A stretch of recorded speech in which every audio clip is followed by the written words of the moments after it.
Thank you. Thank you. Good morning. So my coffee is still kicking in, so you will probably notice over time. I got a little hyped up. It is what it is. But I'm so excited to be here today. So I am from DC. This is my third PMA summit now. And a couple reasons I'm really excited about this topic today. Number one, I wasn't totally sure what my topic was going to be. So I surveyed a lot of product marketers, and I keep hearing over and over and over, holy crap, what are OKRs? What do we do? So this is a kind of compilation of a lot of conversations I had around that. And number two, any opportunity I get to have a fun theme, I will take it. So today, we're going to talk about OKRs in this theme of game night, or I guess game day today. So we'll get in the mood a little bit. Two truths and a lie about me. So hi again, Michele Nieberding, Director of Product Marketing at a tiny 30-person startup called MetaRouter. I love punk rock and emo music. I am an elder emo. I may or may not be going to work in DC in the 70s, may or may not survive. We'll see. And third, I'm an identical triplet from Cincinnati, Ohio. So for those of you that know me in the audience, probably know that this is a trick question. I guess we're doing baby photos today. So this is me. Yes, I am a triplet. No, we are not identical. I bet you can guess which one I am. But the reason I bring this up, right, is growing up as a triplet, we were very competitive. And we played a lot of games together. And of course, being the oldest by a minute, I had to win, right? Like that, it just made all the difference to me. But that got me thinking, how do you actually win at a game, right? So there's different ways to win based on the game that you're playing. You might be the fastest to complete something. You might need to just complete objectives, just check yes or no, did you do this? You might need to, have resource dominance, collect the most of something, right? There's different ways to win at a game. Now, I'm probably dating myself here. I had to check with Colin because I was a little worried about this. But let's put this into context, right? With games that you hopefully know and love, of what that looks like. So you think about speed of completion, the fastest one to get there. So you might be thinking, okay, Mario Kart. Then you might think of, okay, highest score, collect all the coins, all the points that you can. You're playing classic Mario. Last one standing, probably my favorite with my siblings, Super Smash Brothers, right? You're the last one to actually be standing. And then finally, complete objectives. I feel like no one knows this one, but it's Pokemon Snap, where you're literally taking pictures of certain situations that the Pokemon are doing, right? And so I show this because OKRs are the same. What your company, what you're looking to achieve as an overall company is likely different. You might be looking for growing the most revenue. You might really be focused on retention if you have a lot of enterprise customers.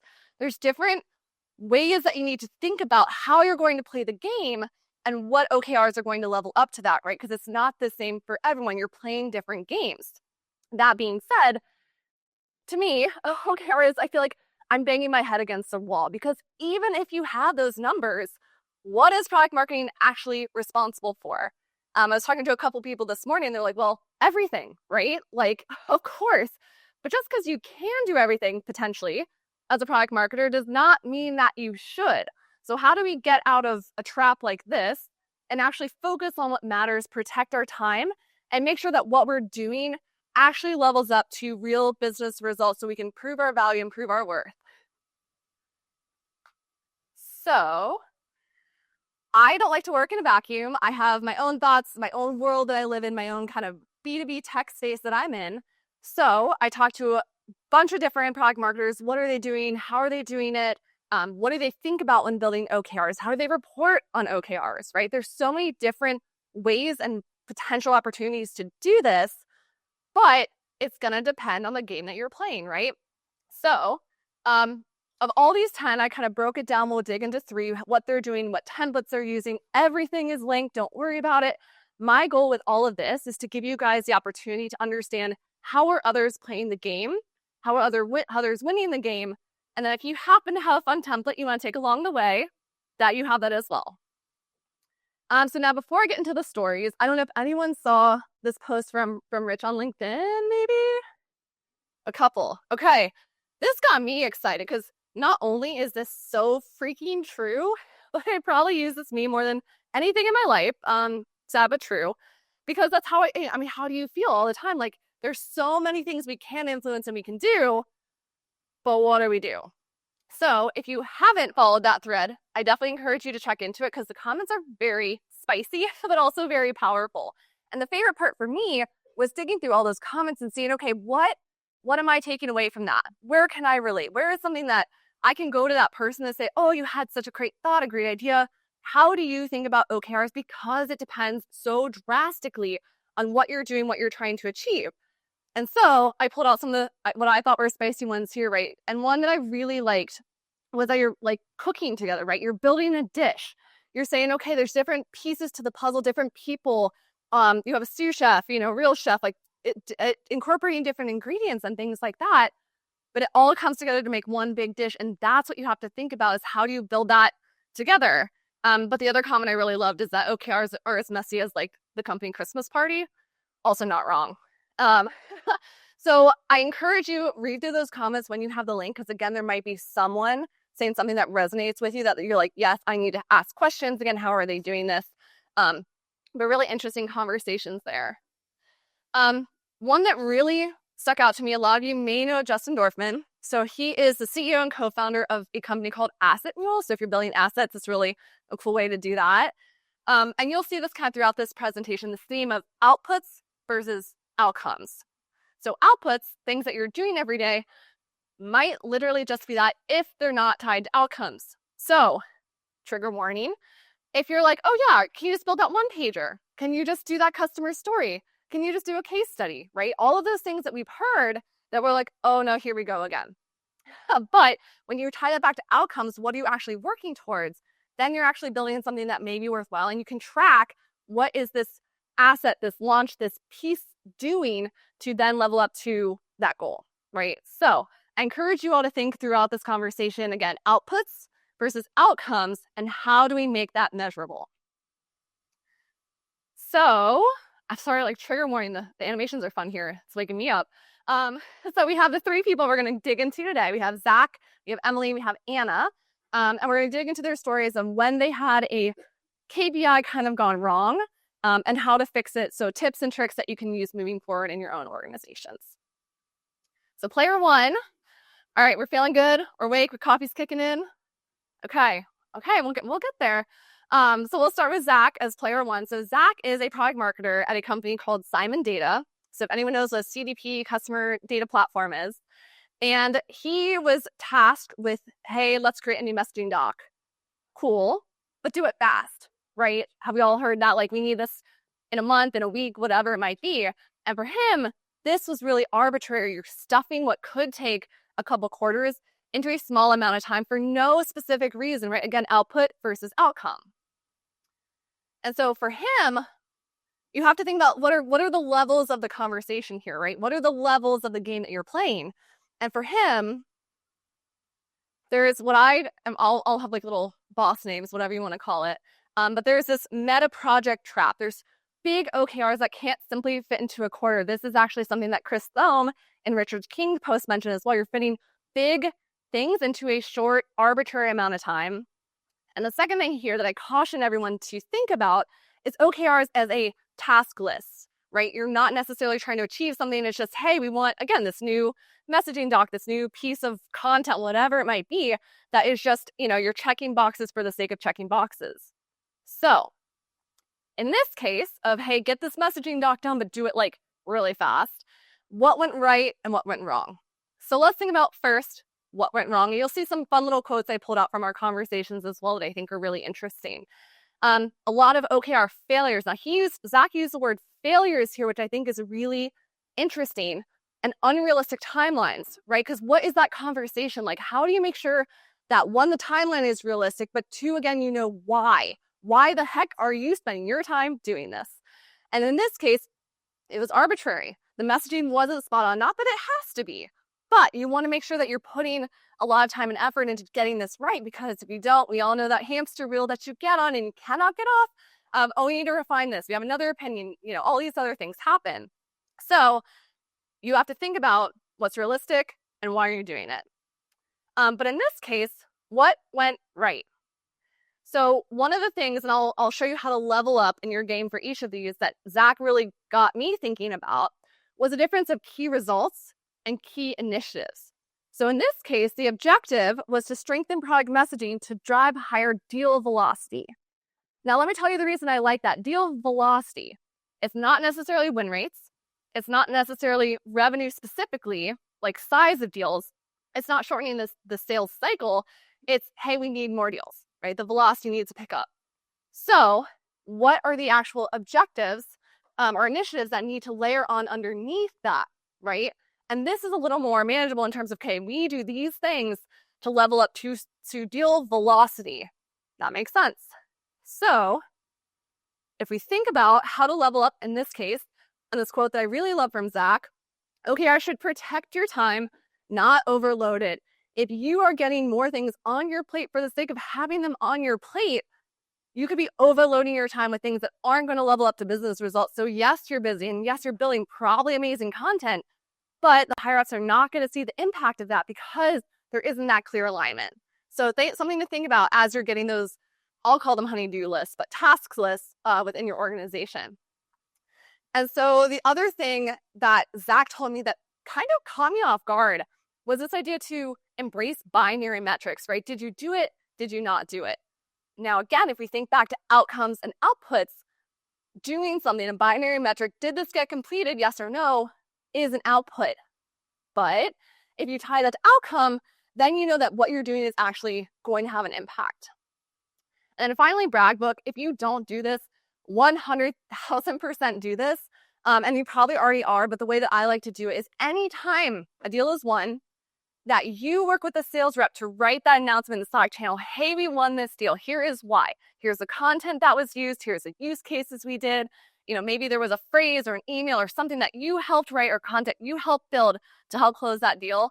Put it on to Slack, send out that brag book, save it for your performance review. You will be in a much better position. So definitely add that brag book to your repertoire. The other thing he said, which I had not thought about in terms of like the bigger picture, right? So we're kind of like layering up here, is this idea of vital few objectives. I had never heard of this. So I thought this was interesting because he said at a company level, you're picking 3 to 5 annual priorities. You're not trying to squish things into a quarter. And everyone's working towards that throughout the entire year. And of course, every department has their own way to do this, but it keeps you away from busy work and really kind of keeps the bigger picture in mind without being 3 per quarter and let's add more stuff on, let's try and achieve all these big things. It really gives you the focus to narrow things down. So what does that look like? Okay, I'm talking a lot. What does that actually look like in this case of messaging? So Zach was told finalize new positioning by Q2. Cool. What would have been better was complete the initial positioning draft with 5 customers, right? Have that research, have that feedback, have that actual number to say, hey, I actually did this. Here's the feedback. Here's what's going to make it better instead of trying to squish it. Okay, do it by Q2, right? There's just not a lot of input, or you don't know if you're actually validating or doing that messaging right, and you don't necessarily want to do it again that quickly. And then the key result is when X more deals. So a much better way to think about something like a messaging doc in Q2. So this was his template. There's 2 things Zach did. So again, I'll give you guys a takeaway for every conversation that I had. Now, what I did like about this, I'm a big note taker. Like, I'm a Post-it girl through and through. What I really liked about this is he had his 0 to 30 day kind of window, his focus, what's he going to be working on? But then back to those vital few objectives for the year, you're looking at that broader year of, okay, what am I doing now? And then what am I doing to layer up to the actual year and what those objectives are? Now, the other thing that he did I really liked, it's not on here because it's his personal Asana, but I thought this was genius. I'm a big Asana person myself, and everything in Asana, every task that he has, there's a category for that vital objective that task layers up to. So at any given time, he can say, okay, I have 10 things I'm working on for objective number 1. I have 3 I'm working on for objective number 2. You can actually see within Asana and also report, hey, this is what I'm doing for these different objectives. And you can kind of figure out, am I spending my time in the right place? Am I tracking it the right way? So that you know exactly how everything layers up. And if you're ever asked, what you're doing to support this, you have that ready as well. So really cool, fun tip, categorization in Asana, I thought was really cool. All right, that is Zach's story in the customer data world. A lot of you probably know Emily. She has been super active on LinkedIn. She works at Clary. She just won a bunch of awards in product marketing. What you don't maybe know about Clary is they have a very small product marketing team and a lot of very opinionated stakeholders. Sound familiar? And she had a really good story here about creating a new SKU. Now, for me, this is what nightmares are made of. I am not a pricing girly. Like, that is not my thing of all of product marketing. So when you're making a new SKU, not only are you launching something, right, but you have to make sure that what you're launching is valuable, that the price is right, because if you mislaunch a SKU, it becomes very hard to pick that back up, to like revitalize that, right? Once it's already been launched, it's very hard to relaunch a SKU.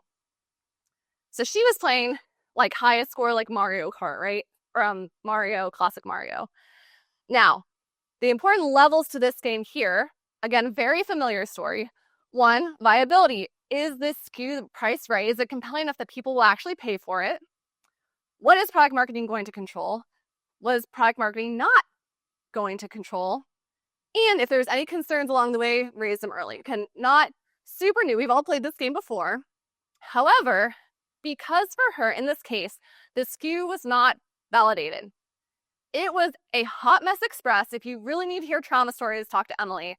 What really went wrong here was that there really wasn't a big market need for it. And the way that they were positioning the SKU, the value of the SKU was not accurate for what the customers wanted. And as you can guess what maybe happened, they only hit 10% of the revenue goals. So that was number one. The other issue here that Zach kind of brought up as well is making sure that that goal that you're trying to hit is realistic. So that revenue goal, that 10% of our revenue goal, is that because the revenue goal wasn't realistic? Or is that because it's truly 10% of what could have been an achievable goal, right? I mean, it's a very different situation in that case. And of that 10%, who is responsible for only hitting 10% of a new revenue goal? Something to think about. Emily was prepared in this case. So she, a new concept again for me, had actually a really cool report, and I'll show you what it looks like, for leading and lagging indicators. Again, this was a new concept to me, but when you think about the product marketing world and all the influence we have and how to make that measurable, this is a really great way to do it. It came from, I don't know if you know Julian Savage, he is at Cordial now, came up with this idea, implemented it at Clary, left Emily with some really great wisdom on how to track this. And the good thing about that is, again, you know, pre-launch and post-launch, what are those key indicators of potential good performances? Leading and lagging indicators say, okay, is something wrong here? Or, hey, oh my gosh, we're doing great. Let's potentially like increase our goals to have a stretch goal, really build up the team because, hey, this is really working. So it works in both directions and actually gives you the opportunity to raise those red flags early. So those are those two things here, right? One, think about leading and lagging indicators. I'll show you examples of what that looks like. Two, validate before committing. So again, if that revenue goal is just absolutely absurd, you need to know that ahead of time, because if you hit that 10%, someone is going to be blamed. And how many times do we know that falls on marketing or product marketing? Just saying. So protect yourselves from that, but also monitor and adjust in real time. If you are seeing those leading indicators are not working, right? They're not going towards where you want it to go.